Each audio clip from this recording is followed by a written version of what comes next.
Anda butuh duit? Do it now. Sobat Duit, apa hal pertama yang Anda lakukan ketika menerima gaji? Membeli sesuatu yang sudah lama diincar atau menggunakannya untuk membayar utang? Jujur saja, banyak dari kita memiliki hubungan yang rumit dengan uang. Ada yang takut menabung karena merasa tidak cukup. Ada yang tidak percaya diri berinvestasi karena takut rugi. Bahkan, ada yang selalu menunda persiapan untuk hari tua karena merasa masih punya banyak waktu. Padahal, uang itu seperti tanaman. Jika dirawat dengan baik, ia akan tumbuh subur. Namun, jika diabaikan, ia akan lenyap begitu saja. Hari ini, saya akan membagikan 11 cara sederhana untuk mulai berinvestasi, plus tips untuk membuat pola pikir finansial Anda lebih sehat. 1. Tabungan deposito. Mari mulai dengan yang paling dasar, yaitu deposito. Deposito mirip dengan tabungan biasa. Bedanya, uang Anda akan dikunci dalam jangka waktu tertentu, misalnya 3 bulan, 6 bulan, atau 1 tahun. Selama periode tersebut, Anda akan mendapatkan bunga yang lebih tinggi dibandingkan tabungan biasa. Apa keuntungannya? Jelas, risikonya hampir nol karena dijamin oleh lembaga penjamin simpanan, LPS. Jadi, Anda tidak perlu khawatir uang Anda hilang begitu saja. Deposito sangat cocok untuk menyimpan dana darurat atau menabung untuk tujuan keuangan jangka pendek, seperti biaya sekolah anak atau renovasi rumah. Meskipun bunganya tidak sebesar saham atau emas, deposito tetap bagus untuk menjaga modal awal Anda. Namun, ingat, jika Anda ingin menggunakan deposito, pastikan uang yang Anda gunakan bukan untuk kebutuhan mendesak. Jika ditarik sebelum jatuh tempo, akan ada denda yang dikenakan. Jadi, gunakan dana yang benar-benar menganggur. 2. Reksadana pasar uang. Jika deposito terasa kurang cepat, coba pertimbangkan reksadana pasar uang. Ini adalah salah satu instrumen investasi yang sangat ramah bagi pemula. Mengapa?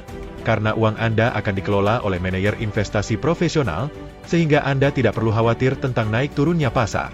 Reksadana pasar uang berfokus pada aset yang aman, seperti obligasi jangka pendek dan deposito. Keuntungannya adalah likuiditasnya tinggi, artinya Anda bisa mencairkan uang kapan saja tanpa harus menunggu lama. Sangat cocok bagi Anda yang ingin mulai berinvestasi tetapi tetap fleksibel. Misalnya, Anda bisa mulai dengan modal kecil, sekitar Rp100.000, melalui aplikasi online. Dengan jumlah sekecil itu, Anda sudah bisa belajar berinvestasi tanpa takut rugi besar. Namun, perlu diingat, meskipun risikonya rendah, imbal hasilnya juga tidak sebesar saham atau properti. Tapi, untuk tujuan jangka pendek seperti liburan keluarga atau membeli gadget baru, reksadana pasar uang sudah cukup. 3. Reksadana pendapatan tetap. Reksadana pendapatan tetap mirip dengan reksadana pasar uang, hanya saja memiliki risiko yang sedikit lebih besar. Fokusnya tetap pada obligasi pemerintah atau perusahaan, tetapi dengan potensi keuntungan yang lebih tinggi. Instrumen ini sangat cocok bagi Anda yang ingin berinvestasi dalam jangka menengah, sekitar 3 hingga 5 tahun. Keunggulannya, Anda akan mendapatkan pendapatan pasif secara berkala dari bunga obligasi. Jadi, meskipun sedang tidur, uang Anda tetap bekerja untuk Anda. Selain itu, karena dikelola oleh manajer investasi, Anda tidak perlu repot memikirkan strategi. Cukup pilih produk yang sesuai dengan profil risiko Anda dan nikmati hasilnya. Namun, tetap ada kemungkinan nilai investasi turun sedikit jika kondisi ekonomi tidak stabil. Tapi, selama Anda bersabar dan konsisten, hasilnya akan sepadan. 4. Emas fisik atau digital. Emas adalah investasi favorit masyarakat Indonesia, terutama para ibu. Alasannya sederhana, emas memiliki nilai yang stabil dan bisa menjadi pelindung dari inflasi atau ketidakpastian ekonomi. Anda bisa membeli emas fisik, seperti emas batangan atau perhiasan. Jika tidak ingin repot menyimpan barang, Anda juga bisa membeli emas digital melalui aplikasi online seperti Tokopedia atau Bukalapak. Keunggulannya, emas tidak akan kehilangan nilai meskipun ekonomi sedang bergejolak. Sebagai contoh, harga emas tahun lalu sekitar Rp800.000 per gram, sekarang sudah naik menjadi Rp1.000.000 per gram. Ini cukup bagus untuk menambah tabungan hari tua. Namun, jika membeli emas fisik, pastikan menyimpannya di tempat yang aman, seperti Safe Deposit Box di bank. Sedangkan untuk emas digital, pastikan platform yang digunakan terpercaya agar tidak tertipu. 5. Saham dividen.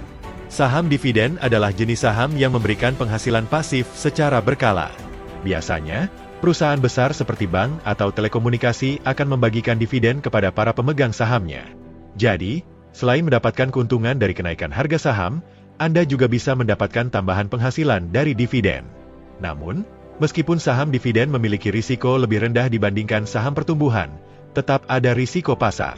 Oleh karena itu, penting untuk memahami analisis fundamental perusahaan, seperti melihat rasio keuangan atau tren industri sebelum berinvestasi. Anda bisa mulai membeli saham dividen melalui aplikasi trading online dengan modal kecil, misalnya Rp1.000.000. Yang penting, sebarkan risiko agar tidak terlalu bergantung pada satu saham saja. 6. Properti. Investasi properti, seperti membeli rumah atau apartemen untuk disewakan, adalah salah satu investasi favorit orang Indonesia. Alasannya, nilai properti cenderung meningkat seiring waktu, terutama di lokasi strategis. Namun, investasi properti membutuhkan modal yang besar dibandingkan instrumen lainnya. Anda juga harus siap dengan biaya perawatan, pajak, dan administrasi. Tetapi, jika dilakukan dengan strategi yang tepat, properti bisa memberikan keuntungan yang sangat menguntungkan dalam jangka panjang. 7. Obligasi pemerintah. Obligasi pemerintah, seperti obligasi retail Indonesia, ORI, atau sukuk retail, adalah salah satu investasi paling aman karena dijamin langsung oleh negara.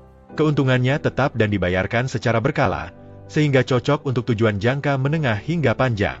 Keunggulan lainnya, bunga yang Anda terima dari obligasi ini bebas pajak, sehingga keuntungan lebih optimal. Anda bisa membelinya melalui bank atau platform digital dengan modal mulai dari Rp1.000.000. 8. Dana pensiun. Dana pensiun adalah cara yang paling sistematis untuk mempersiapkan hari tua. Program seperti dana pensiun lembaga keuangan, DPLK, atau program pensiun swasta memungkinkan Anda menyetor uang secara berkala untuk masa pensiun. Keuntungannya, dana pensiun bebas pajak atas hasil investasinya. Misalnya, Anda bisa mulai dengan menabung Rp500.000 per bulan dan meningkatkannya secara bertahap sesuai kemampuan. 9. Peer-to-peer lending. Peer-to-peer lending, P2P lending, adalah alternatif investasi yang sedang tren di era digital. Melalui platform online, Anda bisa meminjamkan uang kepada individu atau usaha kecil dengan imbal hasil yang menarik. Namun, risikonya juga lebih tinggi, terutama jika peminjam gagal membayar. Oleh karena itu, pilihlah platform yang terpercaya dan diversifikasi pinjaman agar risiko lebih terkendali. 10. Asuransi unit link. Asuransi unit link menggabungkan perlindungan jiwa dan investasi.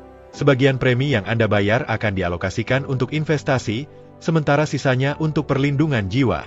Namun, produk ini memiliki biaya yang cukup tinggi, jadi pastikan memilih yang sesuai dengan profil risiko Anda.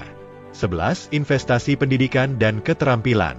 Investasi terbaik sebenarnya adalah pada diri sendiri. Dengan menambah keterampilan atau pengetahuan, Anda bisa meningkatkan peluang karir dan penghasilan. Misalnya, mengikuti kursus online atau pelatihan profesional. Itulah 11 cara investasi sederhana yang bisa Anda mulai sekarang untuk masa depan yang lebih sejahtera. Ingat, kunci sukses berinvestasi adalah konsistensi dan diversifikasi. Anda butuh duit? Do it now.